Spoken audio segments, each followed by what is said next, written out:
এমন তিনটি কারণ, যে তিনটি কারণে আমরা মৃত্যুর নিকটবর্তী হয়ে যাচ্ছি, মৃত্যুর কাছে আমরা চলে আসছি, কিন্তু আমাদের কোনো ধারণাই নাই।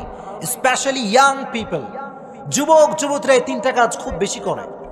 আর এই তিনটি কাজ এমন যেটা আপনার হায়াতের তাপমাত্রা কমিয়ে দেয়, শারীরিক অবস্থায় খারাপ করে দেয়। আগেই পড়েন, আল্লাহ যেন আমাদেরকে এই অবস্থার থেকে বাঁচায় দেয়, পড়া আমিন। এক নাম্বার কারণটা হচ্ছে অতিরিক্ত ঘুম। অতিরিক্ত কি? ঘুম। এখন যুবকরা রাতের বেলা ঘুমায় 4টার সময়। কটার সময় ঘুমায়? আর ঘুম থেকে উঠে সকাল 12টা 1টার সময়। চিল্লা এখন ঠিক কিনা? আর আব্বা কয় যে আব্বা ওঠো, মা বলে মা ওঠো। কি যে রাগ দেখায় আব্বা আম্মার উপরে। তোমাকে কি কোনো কাজ কাম নাই? আমি ঘুমালে তোমাদের ডিস্টার্ব করতে, তোমাদের কোনো কাজ কাম নাই? এরকম যুবক আছে না নাই? হ্যাঁ যুবক শোনো, অতিরিক্ত ঘুম এটা তোমার হায়াতকে কমিয়ে দেয়, এটা তোমার জীবনের অবস্থাকে স্বাভাবিক থেকে অস্বাভাবিক করে যায়, ঠিক কি না? সায়েন্স বলছে রাত যারা জাগে এই রাত এর 1 ঘন্টা ঘুম সকালের 5 ঘন্টা ঘুমের সমান। সুবহানাল্লাহ।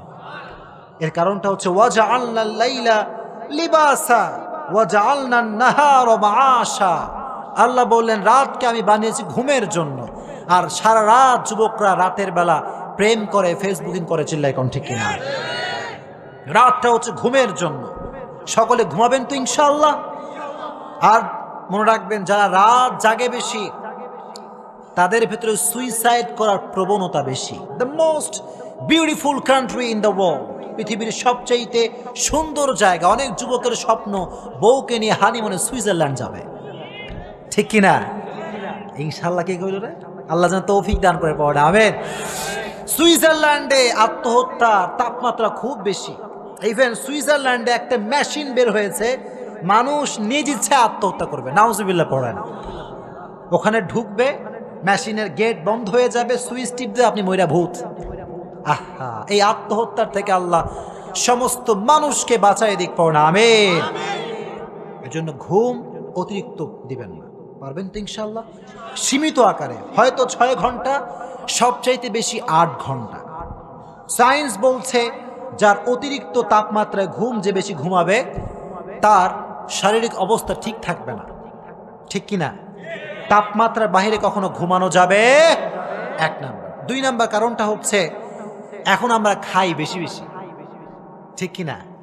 আর বিয়ের বাড়িতে গেলেই হয় ওই যে একখান প্লেট নিচে গোস্ত আছে, মুরগির গোস্ত, গরুর গোস্ত, খাসি, মুরগি, সব ঠ্যাং নিয়ে বসে একাই।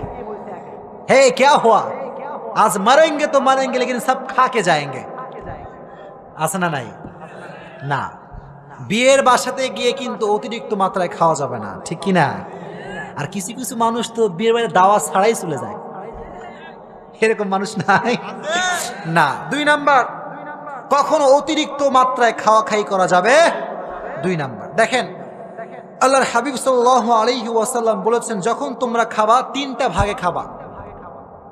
যদি কোন কয় ভাগে? 1 ভাগ তোমার খাবার থাকবে, আর 1 ভাগ পানির জায়গা, আর 1 ভাগ থাকবে নিঃশ্বাস প্রশ্বাসের জায়গা। সুবহানাল্লাহ পড়েন।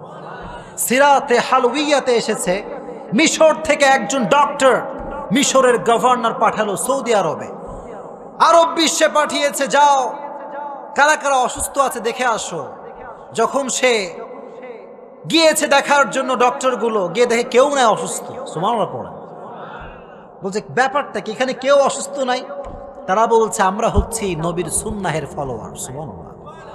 তারা বলল যে আমাদের নবী যে আমাদেরকে গাইডলাইন দিয়েছে, যখন আমরা খাবো পেটে থাকবে 3টা ভাগ, 1 ভাগ পানি, 1 ভাগ ভাত, আর 1 ভাগ থাকবে অক্সিজেনের জায়গা। আর এই 3টা ভাগ যে ফাঁকা রেখে খাবে তার কোনো অসুস্থতা আসবে না। কোন সুবহানাল্লাহ। এজন্য অতিরিক্ত ঘুম দেওয়া যাবে, যদি কম দেওয়া যাবে। 2 নাম্বার, অতিরিক্ত খাওয়া যাবে। 3 নাম্বার, অতিরিক্ত মাত্রায় কথা বলবেন না। পারবেন তো ইনশাআল্লাহ? সমাজের কিছু লোক কিছু কিছু জায়গায় নাক না গলার পেটের ভাত হজম হয় না, এরকম লোক আছে না নাই? সব জায়গায় বেশি কথা বলে। এই জন্য কথা যে বেশি বলবে তার মূল্য বেশি থাকবে না, কথা কম বলবেন আপনার সম্মানকে বাড়ায় দিবে একজন, তিনি কে? কথা কম বলবেন, অলওয়েজ কথা কম কাজ বেশি, ঠিক কিনা? যারা কথা কম বলে কাজ বেশি করে তারাই দেখবেন দিন শেষে সফল হয়ে যায়। আর যারা খালি পটর পটর পটর পটর করে, কাজের বেলায় কোনো খবর নাই, তারা কখনো জীবনে সফল হতে পারে না। চিল্লায় কোন, ঠিক কিনা? এজন্য আজ থেকে অতিরিক্ত মাত্রায় ঘুম দেওয়া যাবে, 2 নাম্বার অতিরিক্ত খাওয়া যাবে, 3 নাম্বার অতিরিক্ত মাত্রায় কথা বলা যাবে। আল্লাহ যেন সবাইকে এই 3টা কাজ থেকে বাঁচায় দিক, পড়না আমিন।